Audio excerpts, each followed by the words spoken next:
ICC T20 world cup 2026 ఛాంపియన్గా నిలిచిన తర్వాత భారత్ తన తొలి టీ20 సిరీస్ ఆడనుంది. వరుసగా ఐర్లాండ్, ఇంగ్లాండ్పై 2 సిరీస్లకు ఐసీసీఐ ప్లాన్ చేసింది. ఐపీఎల్లో పెను విధ్వంసం సృష్టించిన 15 ఏళ్ల వైభవ్ని టీ20 సిరీస్లకు బీసీసీఐ సెలెక్ట్ చేసింది. ఇప్పుడు వైభవ్ సూర్యవంశీ ప్లేయింగ్ 11లో ఆడతాడా లేదా అన్నదే ఆసక్తికరంగా మారింది.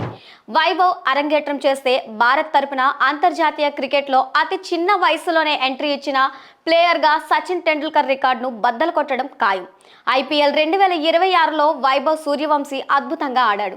778 పరుగులు చేసి ఆరెంజ్ క్యాప్ సొంతం చేసుకోవడమే కాకుండా మోస్ట్ వాల్యుబుల్ ప్లేయర్గా మిగతా బ్యాటింగ్ అవార్డులు అన్నీ కూడా సొంతం చేసుకున్నాడు.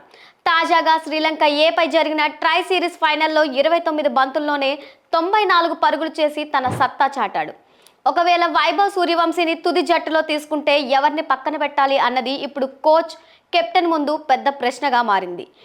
టీమిండియా టాప్ 3లో సంజు శాంసన్, అభిషేక్ శర్మ, ఇషాన్ కిషాన్ ఉన్నారు. ఈ ముగ్గురు ప్లేయర్లు కూడా ఫామ్లో ఉన్నవారే. టీ20 వరల్డ్ కప్లో అభిషేక్ ఫైనల్లో హాఫ్ సెంచరీ చేయగా సంజు శాంసన్, ఇషాన్ కిషాన్ భారత్ ఛాంపియన్గా నిలవడంలో కీలక పాత్ర పోషించారు. దాంతో ఈ ముగ్గురిలో ఎవరిని పక్కన పెడతారు అన్నదే ఆసక్తికరంగా మారింది.